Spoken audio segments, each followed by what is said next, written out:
तारों तले जिंदगी।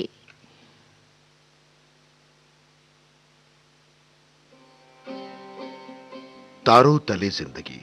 इस सीरीज में हम आपके लिए लेकर आए हैं हिंदी साहित्य जगत की कुछ चर्चित कहानियों और उपन्यासों पर केंद्रित रेडियो नाट्य वाचन। आइए सुनते हैं लेखक शरद चंद्र द्वारा लिखित उपन्यास बिराज बहू का रेडियो नाट्य वाचन। निर्देशन और प्रस्तुति काजल सूरी की है। वाचन स्वर डॉक्टर ऋतु राजपूत का। सूत्रधार श्वेत खान। कड़ी 22। सावन की संक्रांति का दिन था। सवेरे से ही भारी वर्षा हो रही थी और रुकती ना थी।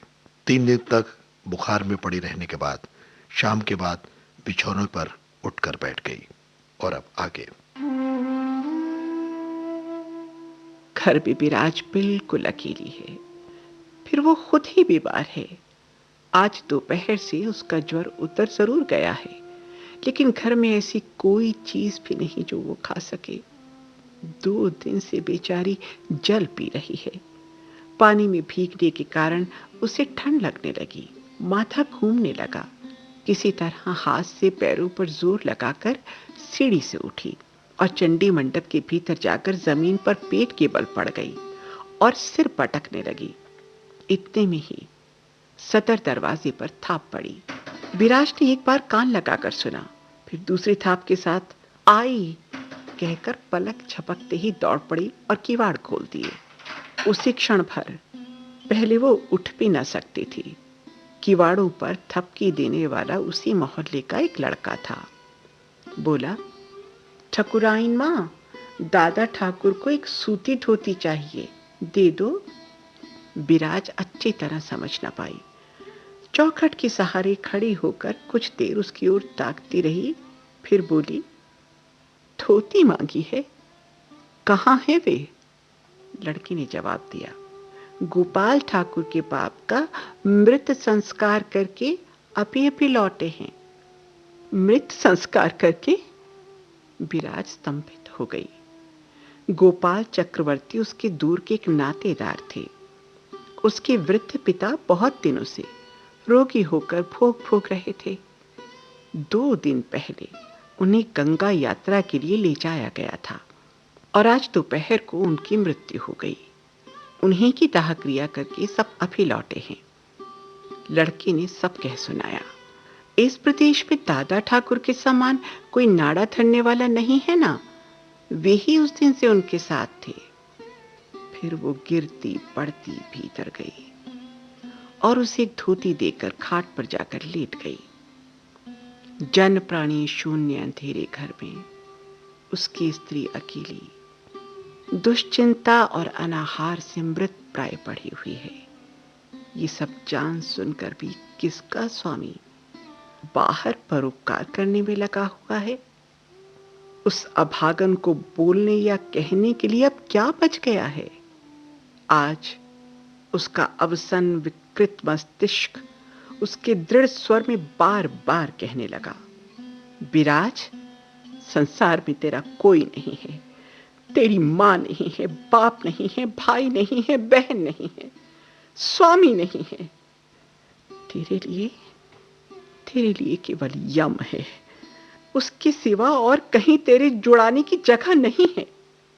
बाहर वर्षा की आवाज में से, झिल्ली की झनकार में से और वायु की सनसनाहट में से निकलकर यही नहीं नहीं शब्द उसके दोनों कानों में निरंतर प्रवेश करने लगा।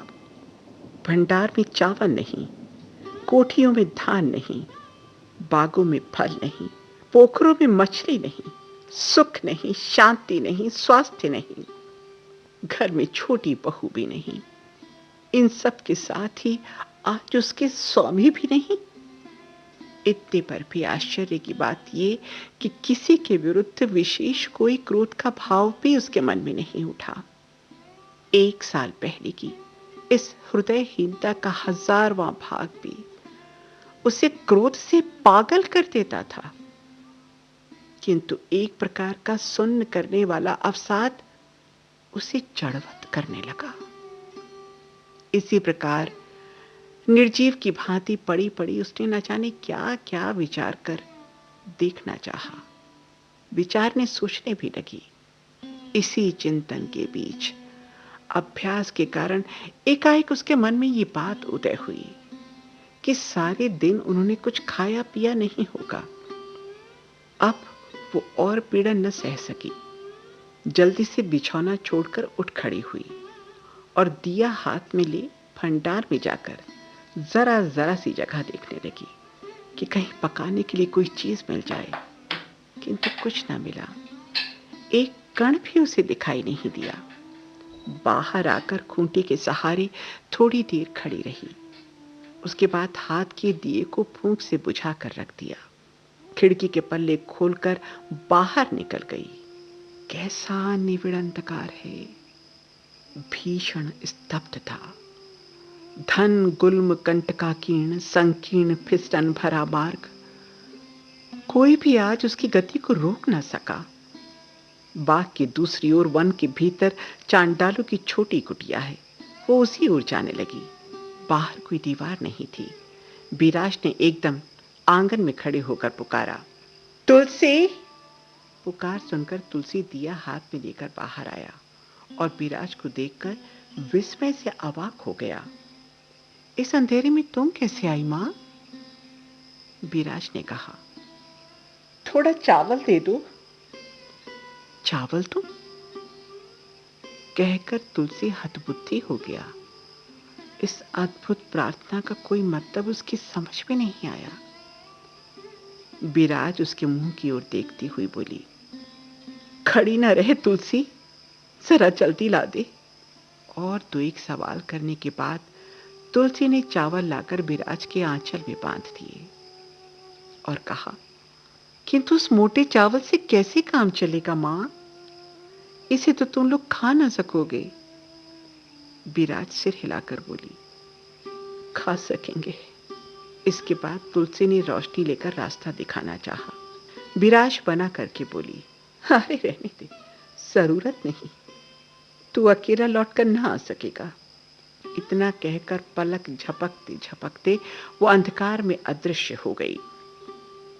आज चांडाल के घर वो भीख मांगने गई, भीख मांग कर ले आई। फिर भी इतना बड़ा अपमान उसे बीत नहीं सका।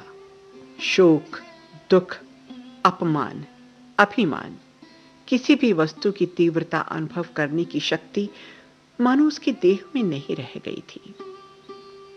घर में लौटने पर देखा कि नीलांबर आ गया है। स्वामी को उसने 3 दिन से देखा नहीं था।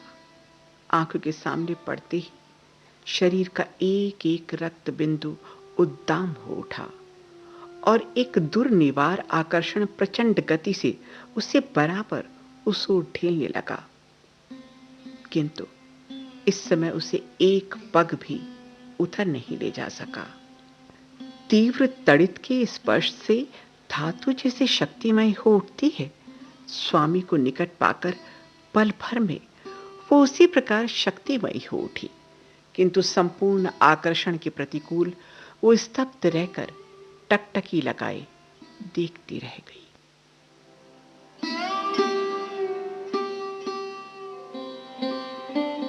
तारों तले जिंदगी इस सीरीज में अभी आप सुन रहे थे लेखक शरद चंद्र द्वारा लिखित उपन्यास बिराज बहू का रेडियो नाट्य वाचन। निर्देशन और प्रस्तुति काजल सूरी की थी और वाचन स्वर डॉक्टर ऋतु राजपूत का। सूत्रधार श्वेत सियार खान।